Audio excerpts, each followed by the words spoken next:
I first saw her outside hanging out with some friends smoking. She was so cool, all in black with a chain, like it was a costume party where you come as your favorite rocker. I tried to get her attention, but her blonde, streaked hair had hung down and covered her eyes, and plus with the eyeliner, it was hard to tell if they were open or closed. She was small, but she looked even smaller in her oversized jacket and boots, but I could tell she was the leader of her pack. I mean, they all hung on her every word. They took a drag when she took a drag.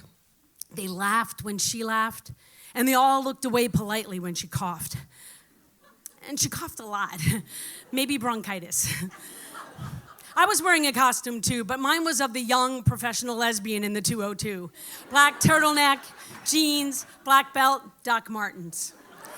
Except I had just come out and just moved to Washington, D.C. from a land before time. And so I hadn't quite made the transition to the 90s yet. I had big Pennsylvania hair and a drugstore perm. I saw her again inside over by the pool table with the tall one, her protector, probably secretly in love with her. I was gonna have to get through her first. I took a swig of my Miller Lite, and I had a flashback to college of these two girls that ran the college radio station. So cool, all in black, anti-everything except anarchy. Dangerous, opposite to my baby blue Greek letters. There were rumors on campus that they were lesbians and unspoken warnings from my sorority sisters not to be seen with them. And of course, my unspoken desires to do the opposite. I had a couple beers at home, so I was ready to approach. Can I buy you a beer?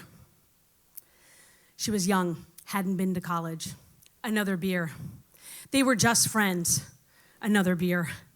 We made out in the bathroom. She was hot. As in, like, I think she had a fever.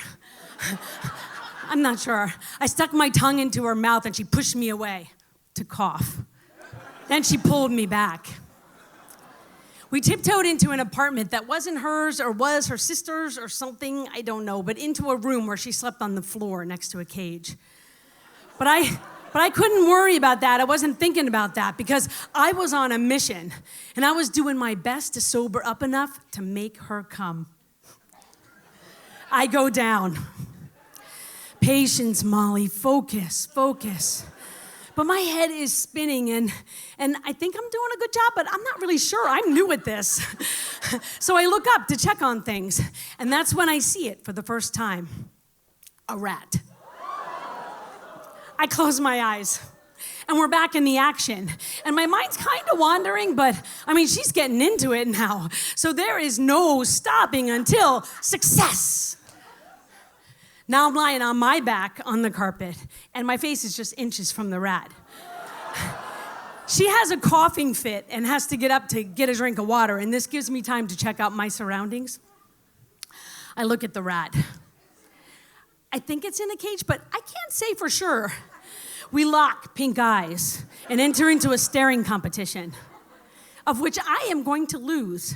Because I swear, I see him take his little pink rat hand and do the cutthroat gesture across his neck. You're gonna die! Before I can do anything, she's back on top of me. She wipes her mouth and she kisses me, and then she starts to go lower. So I close my eyes. But instead of pleasure, I am aroused by a very sharp pain in my arm. And like a reflex, I immediately push her off of me, and I'm like, what the fuck?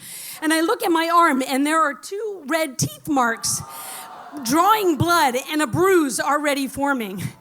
And in amazement, I kind of let it all sink in, and I look at them, I'm like, did you bite me? They both look back at me with toothy grins and say nothing. I made up an excuse and got out of there. I'd like to tell you that I was changed after that I stopped chasing dangerous women and settled down for a good, conservative, MBA power dyke type. And I did, and I was eventually, but not that weekend. That was Friday. We hooked up the next night.